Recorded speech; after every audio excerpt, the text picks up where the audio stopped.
The people of Israel stood and confessed their sins and the sins of their ancestors. These people were sorry for their sins and sins of their ancestors and asked God to forgive them. Let's read verse 3. Let's go. They stood where they were and read from the book of the law of the Lord their God for a quarter of the day, spent another quarter in confession and worshiping the Lord their God.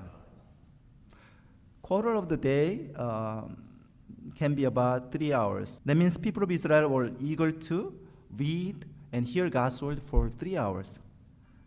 Actually, it says that they were all standing.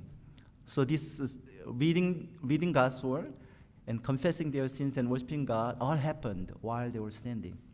In this passage, we learn that people of Israel loved God's word, confessed their sins, and worshiped the Lord.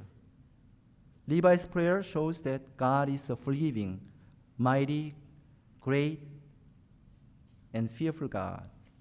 God gave Israel the promised land, good things, but they rejected God, and now they became slaves in the land.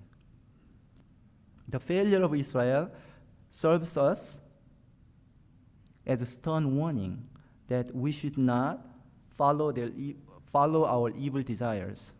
We should not take God's blessings for granted. Price, you remember, the freedom is not free, right? Price for our freedom was the sacrifice of God's Son, Jesus. May the Lord teach you His ways through His word.